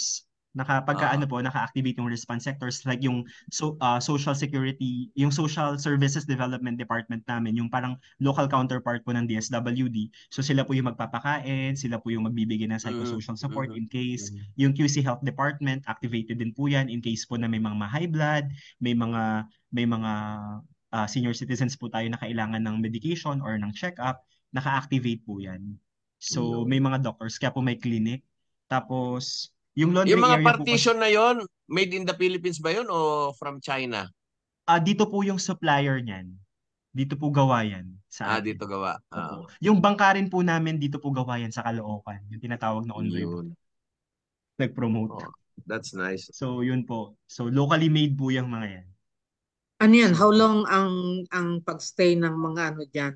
Ng mga yung tama po yung tao, question nyo na yan, no? evacuees? Gaano ba sila katagal? Kasi usually po yung iba baka napapasarap na, parang hotel po kasi yung itsura ng Oo evacuation. nga. May ano po kami, kung may call po for evacuation, meron din naman pong call to de-encamp, no, yung Ah, de-encampment na. So, Ah, meron pong disengage. encampment. So mm-mm. yung Quezon City DRRMO, yun po yung lead agency na nagko-call niyan at sila din po yung nagbibigay ng status kung naka-white code na po ba, so pwede nang magpa-uwi ng mga Code evacuees. white. Kami naman po, kapag may ganun na, kung magpapakall na, ini-ensure naman din po namin na malinis na yung babalikan nila. So yung mga taga-VFP, yung mga taga-Bureau of Fire Protection, sila po yung nag-clearing din, tumutulong sa amin, sa barangay. Kasi napakahirap po talaga. May Kaya elevator ba? May elevator? may elevator po ito, hindi lang nakuhanan. Mhm. Hindi lang po siguro nakuhanan. So ayan po yung itsura niya. May shower area, Wow. may shower area po ito, yung individual toilet. Importante yung elevator para sa mga seniors. Yes po, Oo. may Saka sa mga elevator po ito buntis. kasi hindi po talaga pwedeng Mga Saka sa maglakad. mga may PWD. Kasi kapansanan. especially kung basa po, baka madulas sila. So, kailangan po talaga elevator. Naka-elevator po ito. Yung capacity po ng elevator sa isang nasa 20 plus po. Malaki po yung elevator. Parang Opo. elevator ng mga pabrika pala. Pag Opo, nakarating yes, ka sa mga ganun. pabrika, ang elevator nila 20 hanggang 50. Opo, Ang malaki. laki ng, at least Oo. siguradong Oo. Kasi po yung mabilis mga ang ano ng halimbawa mga may tao, ang wheelchair, ganun traffic. po. Tapos may mga minsan po may naka-wheelchair na, may oxygen tanks pa. So kailangan po na ganun. Ganun kalaki, ganun kaluwag. Okay. Pwede nang mag-answer na. May isa pa akong tanong. Sa Apo. mga pagpaplano na ginawa ninyo, ano naman ang naging papel ng mga senior citizens? Na-involve ba sila sa planning at saka pag-analyze ng situation, mga ganun-ganun, pagpaplano at saka pag-iimplementa? Yes po, Ano-ano mga level sila kasama? actually po, every step of the way kasama po yung mga senior citizen. Lalong-lalo na po nung panahon ng pandemic, no? Nung yung aming parang pinaka-resident coordinator namin dyan ay si Nanay Alice Bagtas. No? Unfortunately, she passed away because of cancer. Nung panahon na yon, sila po yung yung base po sa nalalaman nila, nagsishare sila. Halimbawa, yung sa intergenerational na pag-educate, no? Nung pag-influence sa amin na yung dapat laman ng budget ay hindi lamang doon sa 1% ng senior, kundi pati rin dito sa DRR, pati rin dapat dun sa gender and development, Sa no? God. Kasi Oh, God. may mga aspeto doon na kailangan din ng may mga pangangailangan din po yung senior citizens and older persons. Kaya po kami medyo tumaas din po yung aming awareness at yung pagbabudget po namin ay nakikita nyo naman pong appropriate para doon po sa mga sektor na meron kami. So, halimbawa rin po niyan, nag-i-invite din po kami sa mga training. Halimbawa po yung pagbubuo po ng incident command system, nung community-based disaster risk reduction management, yung pagre-echo niyan sa community, kasama po yung mga senior citizen at older persons po dito sa ating barangay. So, Ilan ang senior citizen nakaupo sa sanggunian ninyo representing senior citizen? Meron ba? meron po kaming isa pero hindi lamang po nakalimit doon sa isa Kasi may mga kasama po sila kapag may quarterly meetings po kasi kami. So Mga merong siguro po isa. 5. Hindi po, Anong hindi na pangalan po. nung ano? Anong pangalan nung sangguniang representative ng senior? Ang pinaka ano po namin, pinaka-presidente ng federation ay si Sir Erwin Moriones. Pero yung focal po namin is si Miss Lita Agron. Okay. Opo, siya po yung Sir Fed, focal. hello, Sir Fed, very Opo. impressive ang ano ninyo sa Bagong Silangan. Pero matanong kita, meron pa bang ibang mga alam mong lugar sa QC na may mga ganito? Kasi parang nandito ako sa QC, sa Project 4. But this is the first time na nalalaman kong gano'n na ka-progresibo ang ano ninyo sa Bagong Silangan. I think Is I there have to. any other barangay na may ganitong mga preparasyon Actually po at mga marami pong kahandaan? may mga best practices na barangay dito sa amin. Pero I don't think po when it comes dun sa participation, meaningful participation, that they could really air out their concerns. I think dito lang din po talaga sa Bagong Silangan. Pero hindi namin inaano yan. May mga iba pa rin po. May mga, ang Quezon City po kasi may tinatawag siya na Barangay Seal of Good Governance, no? So yung mga barangay na in-encourage SBLG. niya na mag-promote ng good governance, na ano ng participation, transparency, and accountability, ay may mga barangay din. Halimbawa, Holy Spirit, alam po natin yan. Hall of Famer po yan, no? I believe so dahil siguro lang kami ay mataas lang din talaga dahil yung aming barangay ay disaster-prone area or flood-prone area. Pero marami Yeah. po sa Quezon City rin yan. Okay. Sige, Batasan batiin lang Hills, ulit no? natin muna yung mga ibang ating mga tagapakinig nood, ano? Again, Ako naman si kinocongratulate Telma. kayo ni Marichu Arabejo. Tapos Thank you po. kinukumusta kayo ni CM Telma Dabon, taga Yes. Central Philippines ito, no? Watching. And Thank you po. thank you for this very fruitful and interesting initiatives. Opo. Tapos si Dalian Wansi, watching from San Jose del Monte, Bulacan, Cose Group. Yan. Wow, salamat Janet po. Erquadra Odon, good job po. Saludo kami, Kagawad Fed Marcelo. Yan. Thank you Mukhang, po. mukhang kabarangay nyo ito, ha. Opo, Ulit si kabarangay po namin. Miss Arabejo, how long do the victims of disaster stay in your temporary evacuation center? Nasagot mo na ito kanina, Opo. no? Basta pag nag-white Ah, code po si Quezon City DRRMO, kami po ay nagpapa-de-encamp. Oo, Pero eto depende si... pa rin po yan, kung na-washed out po yung bahay nila. Kasi pag na-washed out po yung bahay nila, nire-refer po namin sa housing department ng city government kung meron po silang temporary shelter. Ang Quezon City government po, bukod sa evacuation, meron po siyang tinatawag na temporary shelter ng mga bahay. Ganun. Mm, Opo. yan. Sir Floro, andi dyan din si Paz Vasconcillo. I think Oh, madalas kayo magkita din ito. Po, ni Nanay Sabi Paz. niya, kudos daw kay Kagawad Fed Marcelo for being so well prepared actually for this episode. Yes. Ang ganda ng kanyang presentation. Salamat nitong po. nakaraang nitong nakaraang 2 taon, ano naman ang nangyari diyan sa inyo? Pwede bang kwentuhan mo kami mga experiences nyo, mga Naku, change thank you po, stories. Sir Floro. Siguro yung pinakamahirap would be yung ano po, nung panahon po ng pandemic. Sobrang, ano po Mhm. yan, draining po para sa akin at para sa mga kasama namin sa DRR Council. Yung mga stakeholders po na yan, no? Gaya nga po ng sinabi ko, kasi during the time na panahon ng 2020 in the middle of pandemic, we're also battling dun sa mga natural disasters like yung Typhoon Ulysses na nangyari. It's a worst case Mm. scenario. Pero we're Tumabay. proud to say na we are proud to say na wala po kaming casualty during the time, no? Unlike nung Typhoon Ondoy. So that's how resilient we become, no? That our barangay. So nung panahon na yan, yung mga stakeholders, even yung senior citizens, that's why we thank them, no, yung efforts nila kasi nakapag-invest po kami dun sa mga trainings, pagpati po nung equipment, kasi po pati rin po yung sa pag-ano ng fire, nakikiano rin po sila diyan, nakikialam din po sila diyan. At alam nila kung ngayon po as of this time, so yung investment po dun sa flood, medyo binababaan po namin. Ngayon tinututukan naman po namin yung sa pagpapatibay dun sa response pagdating sa sunog. At the same time yung pangangalaga po sa kanila, yung aftercare kumbaga.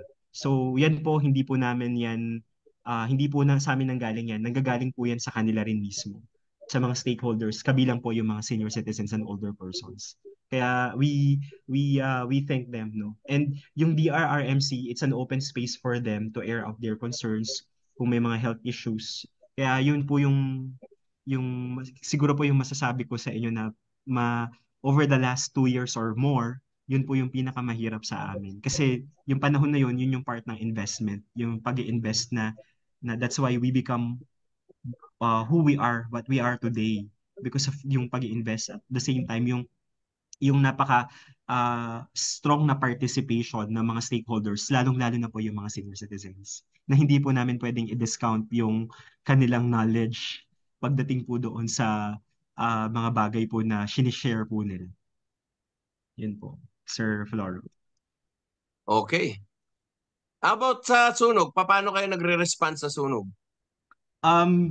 Ano po yan eh. So may gaya po ng sinabi ko kanina na may ICS po kami. Kapag may call po for sunog, respond po kagad yan. Takbo kagad po yung mga volunteer namin and yung aming Bureau of Fire Protection. Kasi may sarili po kaming fire station na minaman nila. Dalawa po yung sa barangay namin, may dalawa pong station. This year or next year, magdadagdag pa po kami ng isa para mas makater pa po lahat yan. At wala pong maging casualty ng sunog. Yun po yun naman din po yung direktiba ng aming punong barangay, ng aming kapitan na dapat po lahat. At the same time, ni Mayor Joy Belmonte na wala po dapat casualty.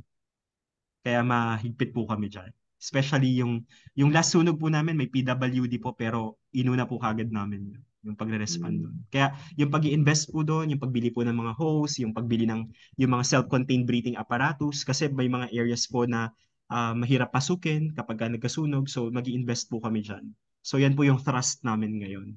Since na okay na po kami sa flood, pero hindi naman pa rin po namin dinidiscount yan kasi hindi po pwede maging complacent. Bawal po yan. So, Yun. Meron naman kayong sufficient na number ng ng mga firefighting equipment o meron din po kami niyan. Meron din po kaming inventory po ng assets na tinatawag. At the same time po, inventory din po ng mga volunteers na per area na nagbo-volunteer po sa amin. Kaya ganoon din po siya ka kaano sa amin, kataas yung awareness. Na halimbawa, instead po na mag-live or mag-video, tumulong po mag-balde relay, timba relay, para po patayin yung sunog habang hinihintay yung fire truck. At i-check po na wala po dapat na naiiwan ng mga bata dun sa area at yung buhay po kasi napakahalaga niyan. Yun po. May gaano kalaki ang population nyo sa farming communities? Kasi may pinakita ka kanina mga slides. Parang Opo. may farming communities kayo. Gaano kalaki ang population ninyong magsasaka? Yung farming community po namin, actually po, kasama siya po dun sa flood-prone area ng barangay namin. So parang nasa 40% po nung nasa flood-prone area po namin. Kung ima-math nyo po, so yun po yung farming community. Pero halimbawa, yung sa New Greenland Farm, nasa 100 or 90 to 120 families po yung nagpa-farm doon sa New Greenland Farm na co-project po with Mayor Joy Belmonte. Pero specific area for New Greenland lang po yun. Meron pa po kami sa Sitio Bacal, meron pa po sa Tumana, meron pa po sa Tagumpay Sakop Extension. nyo yung Tumana? Hindi po Tumana Marikina ha. Meron din po kami Tumana sa Bagong May Silangan. sarili kayong May Tumana. version po kami nun. Yung May Tumana ganun po Marikina, kami. nandito malapit lang sa Opo, amin. may Tumana area din po kami sa Bagong Silangan. Oo. May version din po kami yan. Medyo concerned lang ako dun sa kanina, nabanggit mo na nagbibigay kayo ng pera para sa paglalagay ng mga deep well para sa mga tubig. Sana properly process ito with the National Water Resources Board kasi alam mo yung ating groundwater resources sa Metro Manila ay masyadong stress na at Opo, yes, depleted. overstretched na siya. Ang nakakatakot kasi diyan kapag wala ng tubig na makukuha, yung tubig alat na nanggagaling sa Manila Bay, yan na ang papasok sa atin. At pag pumasok na yan, hindi na yan mapapalabas. No? So, sana kino-coordinate ng mabuti sa mga technical people We will talaga. take note Alam po kong yan. Salamat po. maraming ng mga naguhukay ng mga poso-poso diyan pero hindi nila alam yun. at hindi Opo. nila pinag-aaralan yun. Actually po yung sa amin, inano rin po namin yun. Kinonsider din po namin kasi as far as we know din po na hindi po talaga pinopromote na yung mga deep well. So yun Mm. lang din po talaga as for emergency use din po nila.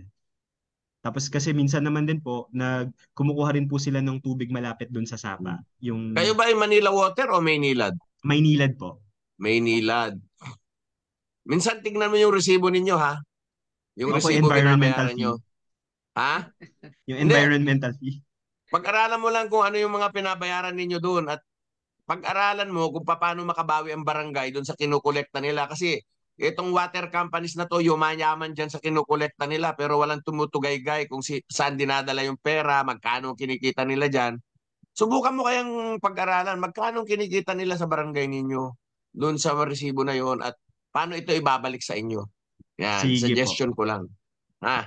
Ako maganda po Sir yan. Floro, may mga iba pang mga comments dito. Basahin ko yung kay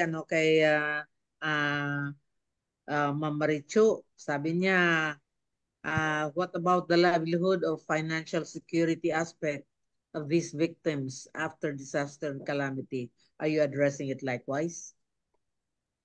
Ayan po. Kami sa barangay po, gaya po ng sinabi ko kanina, may mga livelihood interventions po kami. Yun din po yung pinakita namin sa inyo, yung sa mga baking area. Pero si city government po, halimbawa po nagkaroon po ng sunog, no? May mga families po na tinutulungan ng city government na ma-rebuild yung mga bahay po nila. May mga cash assistance po yan. Pero as much as possible, we do not want dole out. Pero kasi pag sunog po talaga yan, kailangan din po talaga na makabili sila ng bubong at the same time po ng mga kahoy para ma-rebuild po yung bahay nila.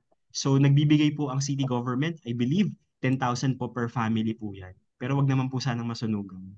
Wag Yun. naman. So Wag naman as much sana. as possible, we do not want that. Kaya kami sa barangay, Malaking ano po gastusin yun. namin. Opo. Di baling wag makatanggap. Opo, yes po. Wag. Kaya last year, we are very thankful. Wala kaming instance ng sunog last year, no, noong 2023. Ngayon po, ngayong taon, so far may isa na. Pero we do not want na madagdagan pa yan. Kasi ang hirap po talaga. Yes. Aanihin po yung 10,000 piso. Pero gaya po ng Yes. sinabi ninyo, may livelihood assistance po yan. Yung attached agency po, like si Social Services Department, nililink po yan sa, may tinatawag po kami na Small Business and Cooperatives Development Promotions Office. Yan Para po sa yung livelihood. livelihood arm po ng Quezon City Government. Yung Sikap Buhay dati na tinatawag na city government. So, Galing. marami pong, opo. Pero kami sa barangay itself, meron din naman po kami. Like halimbawa po yung nasunugan noong nakaraan, mananahi kasi sila. Inoferan po namin na tawag nito, magtahi siya doon sa amin. Na magtahi na lang. Pero sabi niya may makina pa rin naman daw, kaya okay lang.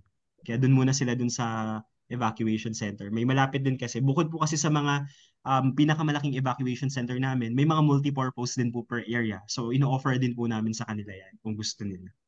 Kung sunog naman din po. So yun po. Yun. Si Jeric Aguilar, may sabi niya nanonood siya from the province of Leyte. Taga Leyte yan, Nanay Salve. Kababayan ko yan, kaibigan ko yan. Dating union leader yan ng provincial capital. Okay. Ngayon ay isa na yata treasurer o assessor sa isang malaking bayan. Si kasamang Jeric. At sabi niya, very enlightening daw ang ng mga information from the senior group. Si Paz, you know her, I know her also. Sabi niya, yung mga dating deep well na naiput up noong wala lang Maynilad ay pinapatay na. Doon. Opo. Sayang naman din kasi for emergency for purposes. Emergency use. Magandang especially nung nakaraan. naka-standby na gamit tayo. Yung sa sewerage system, meron ding mga pang-saksyon ng mga Manila Water at Maynilad. Meron po kami yan, kailangan nyo, gamitin nyo ha. Sayang yung binabayad natin doon kasi alam mo, nung araw meron tayong Metropolitan Water Works and Sewerage System pero ang totoo niyan, water works lang yun, walang sewerage system. Walang sewerage. So, ayusin natin yan at Opo. natutuwa ako at interesado kayo sa mga bagay na yan. Sana tignan nyo rin kung paano ma-maximize yun. Kagawad Nagfa-facilitate pa. din po yung Mm. barangay Pero namin dyan when it comes dun sa bantayan nyo pag dislodging. malabanan ng nagsupsup, baka dyan itatapon sa San Mateo River, ha? Bantayan nyo yung malabanan na yan. Kagawad pa, paano nyo napaghahandaan yung mga pandemya? Kasi Oh, they can be considered also as another form ng ah, nung last time po talaga na kalamidad. naisalve, wala po talaga. Pero itong yung barangay po namin, meron kaming buti na lang po may isang building kami na pinagawa before at yun po yung ginawa naming isolation area. And we really listen to the experts, no? Dun sa mga experts at the same time din po yung um tawag nito yung knowledge din po ng mga kasamahan namin sa DRR Council. Napakahalaga po na nung panahon na yon na nagsasama-sama yung knowledge and intervention ng barangay at the same time ng iba't ibang stakeholders, even yung simbahan, yung eskwelahan, yung mga HOA, at syempre po yung mga napaka-active din po ng older persons dun sa panahon na yan kasi tumutulong din po sila sa pagdi-distribute ng mga ayuda during that time. Kahit na po na alam natin they're being prohibited pero nung naglighten naman na yung restriction, they're helping us, no? So even po na kahit na nagpapa-call kami ng mga online meetings during that time, they are attending. Ganun po ka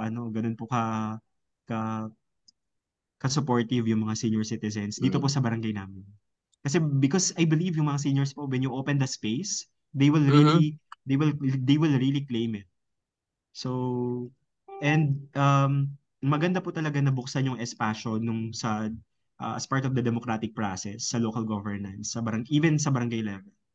Kasi napakaganda na binubuksan po natin yan, nagkakaroon po ng mas mga makabuluhang proyekto para hindi lamang para sa sarili nilang sektor, sa mga lola't lola itself, but then sa mga kasamahan namin dito sa barangay.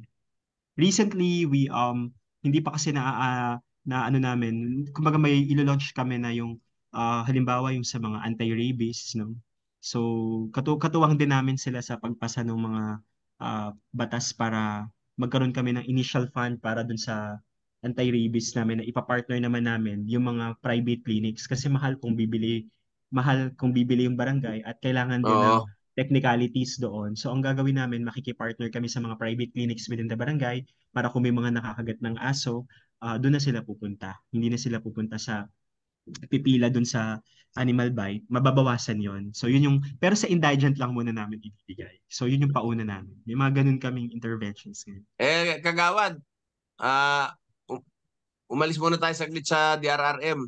Opo, Familiar ka ba kung ano mga programa at proyekto ninyo para sa mga senior citizens dyan sa inyong barangay? Kwentuhan mo naman last kami, year, baka sakaling may matutunan yung mga kapwa nating senior. Pero wag mo masyadong gandahan, baka magsilipatan kami lahat dyan, ha? Mapuno. Actually kahit nung kasagsagan ng summer, nung April, yung co-chair po ng senior citizen si Kagawad Edito Campo, po siya General Assembly po sa mga senior citizen dito po sa amin sa Barangay Bagong Silangan. At doon po sa 4,000 plus na mga senior citizen, almost 2,000 po yung umattend. Ganun po ka-active yung mga senior citizen dito po sa amin. At kasama po yan si Nanay Paz, yung nag-invite sa akin doon sa pagre-react ko po dun sa yung sa kakapasalang din na batas, no? At the same time yung sa Universal Social Pension, at the same time yung dun sa batas na yung pag nag-85, nag-80, 85, 90.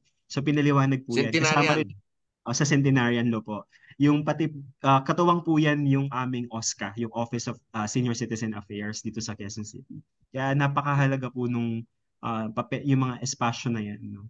So, yun po, pati po yung mga services na pwedeng ma-avail dito po sa Quezon City. Kasi even though na napakalaki po ng budget ng Quezon City, napakalaki naman po ng population namin. So, kaya hindi rin po ganun ka talaga matugunan. Kaya nga po sinasabi namin, may mga iba't ibang espasyo or mga budget na pwedeng pagkuhanan ng mga proyekto, hindi lamang yung 1% ng senior. So, ganun din po. Yun. May daycare ba kayo para sa mga nakatatanda? Baka wala pa kayo niyan, So ha? far, wala pa po Daycare, yan. ha? Yan po yung Ayan, wino-work bagong out po ng project ko, ha? barangay Gagawa namin. mo, ha? Yan po Magtatayo yung ka ng daycare para sa mga Opo. senior citizen. Before po ako mag-join sa barangay, Yung partner din po namin ng NGO, yung Medical Action Group, I think you're familiar with that. I think sinusuportahan din dati yan ng Miserior. Meron din call dati sa Quezon City yung magkaroon ng geriatrics hospital. Mhm. I think even until now, yan din po ay inaayos pa. Pero kasi si Quezon City Health Department, ang ginawa po nila sa Quezon City General Hospital, nagkaroon lang po ng geriatric center. Kasi hinahanapan din po nila kasi mahal din po talaga mag-put up ng hospital, no? If it's specifically for geriatrics. Kaya yun din po yung kami rin naman sa sa barangay po namin, tinitingnan din po namin kung paano magkakaroon din po ng daycare center para po sa mga seniors, which is Yan. really a call for us. So, Yan. Mabuti ganun. naman ang inyong geriatric hospital ay merong mga Ah, geriatric center po siya specialists. hindi pa po siya hospital na Isalve. Hindi Geriatric pa. center lang po, Mm. division Mga sa centers. Quezon City Quezon City General Hospital. Meron po yan doon. So, Saan Kagawad, makakuha kayo ng espesyalista? Meron Kagawad, po doon. pwede bang magdadala ako ng mga grupo ng mga senior citizen at mag-field trip kami sa barangay ninyo at tingnan natin yung Pwede po. mga Pwede. mga pwedeng gayahin at kopyahin sa inyo. Opo, pwede po. Pwede po kayo magdala. Yan. Katulad po nung benchmarking na ginawa po nila ng KOSE nung nakaraan po. Mm-mm. We're more than willing po na to accommodate you po para makita nyo rin po yung barangay namin. At the same time po yung initiative din po ng mga senior citizen. Hindi po ganun ka-perfect yung barangay po namin, but as much as possible, we provide the necessary services po dun sa mga kabarangay namin. Yun. Floor, may dalawa tayong guests dito. Ayan, oo. Ako ba magbabasa? O yan. Si Lily Vargas. Ako na kay Lily. Ikaw na ikaw kay na si Rina. Lily, oh. Sabi ni Lily Vargas, watching from Phnom Penh, Cambodia. Yan. I was late in joining by almost 1 hour. Amazing project with community participation. Sana lahat ng mga barangay ay may ganito mga pagkilos. Nainggit nga ako, kaya ako nagtatanong kanina. Member namin sa S4S yan, si Lily Wow. Vargas. Congratulations International daw sa Department mga nagsimula ng S4S. Yan. Ito Ikaw, si kay Rina. Rina Albeleda Magdalena. Ito, hindi pa to senior Nanay Salve, pero associate member ng S4S to, no? Okay. Sana lahat ng kagawad kapareho mo, sir.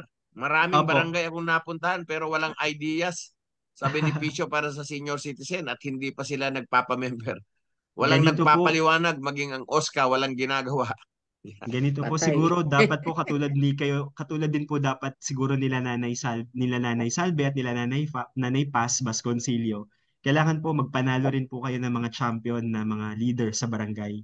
Kasi nandiyan po yung pinaka-gateway po ng delivery ng services eh. Kapag po nagkaroon ng emergency yung isang senior, yung isang older person or kahit sino man, sa barangay po yan dapat tumatakbo. Yan. Oh. Pero Kaya maganda dapat po na hindi magpanalo lang po. mga nakatatanda ang nangingialam, kundi andin yan kayong mga kabataan. I mean, Opo. it's wonderful. It's very good na nalalaman namin na may mga kabataan na interesado at nangingialam talaga sa issue ng mga nakatatanda. Hindi naman kayo nagkakaproblema sa distribution ng social pension dyan sa inyong barangay. Hindi po. So far, hindi po. Siguro po kung may mga issues po, yung mga minimal lang din po na halimbawa kung bedridden, no? Ang ginagawa naman po namin dyan, dinadala na po namin sa bahay. Wow. Pupuntahan na po ng kapitan namin or kung sino man. Kayo nagdadala, okay. Opo, dinadala na po. Walang nakalibing dyan na tumatanggap pa, ha? Wala po. Kasi pagka ganun po, hindi na po. Actually po yung mahigpit po yung sa yung kailangan paminsan yung may newspaper na on that day. May appear. Opo, may ganun. Ilang beses na kayo nagdagdag sa listahan? May mga nadagdag na ba? May nadagdag na po sa amin. May mga nadagdag na po. Kaya natutuwa din po yung iba. Kasi dun sa mga ibang barangay, walang namamatay eh. Hindi na dadagdagan eh. Nagrurosaryo na nga yung iba eh. At least po, Hindi sila lang yun na pa din. report. Pero sana may madagdagan din po na may... Yung mga naka-waitlisted kasi nagrurosaryo. Pero hindi Sana naman natin mabawasan, pinagdadasal sana mabawasan. na mawala Opo, yung opo. iba. Correct. Mas Mm. madagdagan pa po in a sense na ma-expand but not to be replaced by At mas Oo. others. madagdagan sanang Opo. ibibigay, Eh, ano? sana maipatupad na ng tuluyan yung universal social pension. Exactly po. We're Ah, also praying on that Malapit sana na na yun. mahakot natin buong barangay nyo pag nag-rally kami, ha?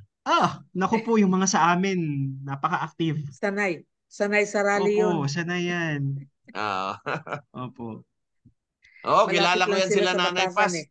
Pag Opo, hindi nakaka-meeting ko lang yung po mga yung COPAP, yan sila hindi lang Nanay po Paz. yung grupo nila Nanay Marami Paz, may silang mga ano, iba pa kaya po. nakakatuwa silang tulungan eh. Naka-participate na ako eh sa grupo ng COPAP. Puro masisipag yan Oo. sila, mga taga Quezon City. At pumupunta sa mga meeting maski sarili nilang pera, ha? Hindi nag-aantay Exactly ng po. pamasahe, ha? Totoo Kasi po yung mga iba, yan. pamamasahian mo pa para lang sumama eh. Pati sa mobilisasyon. Mm. Kahit Sa hindi totoo mo lang po, wala pamasahihan. po kaming masabi sa kanila. Sariling sikap din po talaga. And kaya hindi rin po talaga namin madi-discount kasi Ah. yung mga works nila, kasi kita nyo naman po. Ayan. Pero alam mo, sarap-sarap ng kwentuhan natin eh. Mag-aalas 4 na.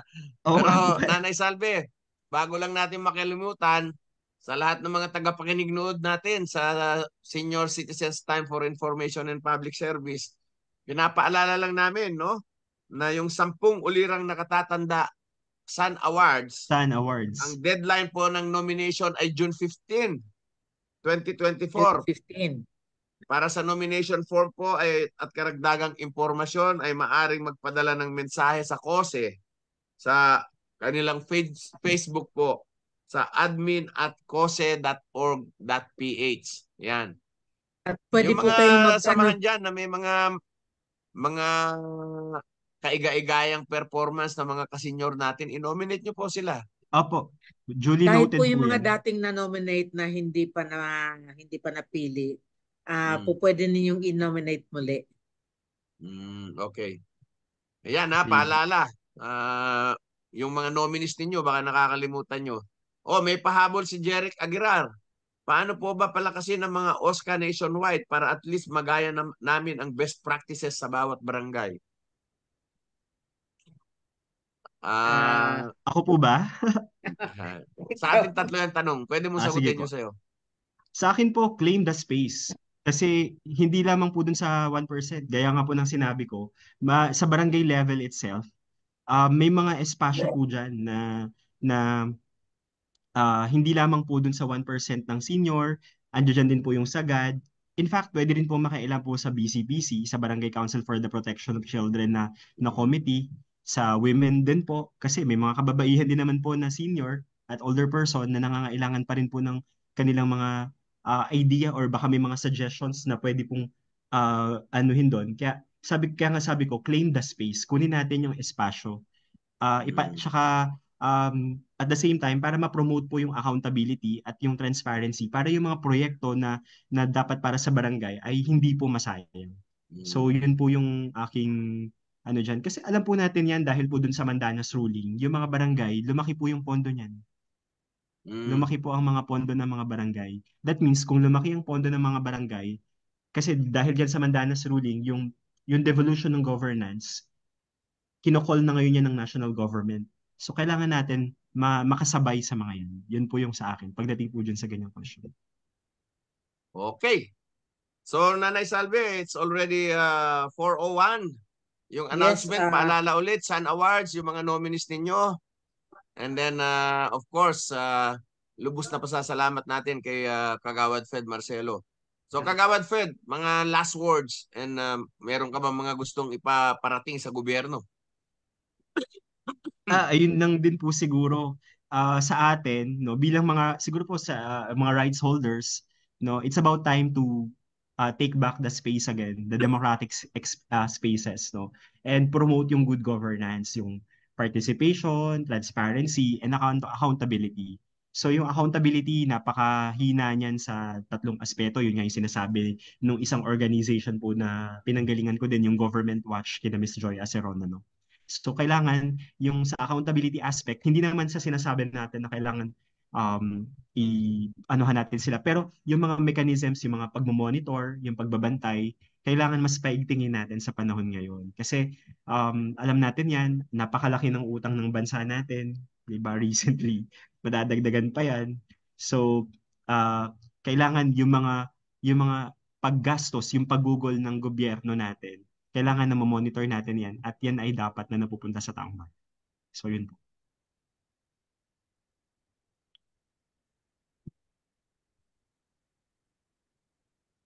Nakamute po si Sir Nanay Flores. Salve. Yes, maraming salamat. First, maraming salamat kay Kagawad kasi very fresh yung mga informations and ideas na ibinahagi mo sa amin. And thank you Thank you very rin po. much also sa COSE for giving us this platform na napag-uusapan natin yung mga mahahalagang bagay. And thank you sa ating mga taga-subaybay na padami ng padami, may mga bagong pangalan ako nakikita. Thank you very much for watching and sa inyong pagsusubaybay. Sana in the future ay patuloy kayong makibahagi dito sa ating talakayan. Thank you very much. Yan. Maraming salamat din po sa pag-invite niyo po sa akin at Oh. sa on behalf din po sa Barangay Bagong Silangan, sa mga kabarangay namin, na maipakita po yung best practice namin. Thank you very much po ulit sa COSE sa space po na binigay niyo rin po. Thank you po. Of course, pasasalamat kay Kagawad Fed Marcelo sa napakaliwanag na pagpapaliwanag, ano? At napakamaaliwalas na pagmumuka ng isang Thank you po. public servant, no? Sana dumami pa ang public servant na katulad mo, batang-bata pero Thank you po. masigasig na nag-iimplementa ng mga programa, no? Lalong-lalo na sa usapin ng DRRM. So mga ka-seniors, sana ay sa susunod na linggo, magkita-kita muli tayo 2:30 ng hapon hanggang 4:00 dito sa ating Senior Citizens Time for Information and Public Service. Sana po ay maging tuloy-tuloy ang ating programming at marami pa po tayong topic na pwedeng pag-usapan. Yun lang po at muli, magandang hapon sa inyong lahat. Mabuhay ang mga seniors dito sa Pilipinas at sa buong daigdig. Yan. Salamat.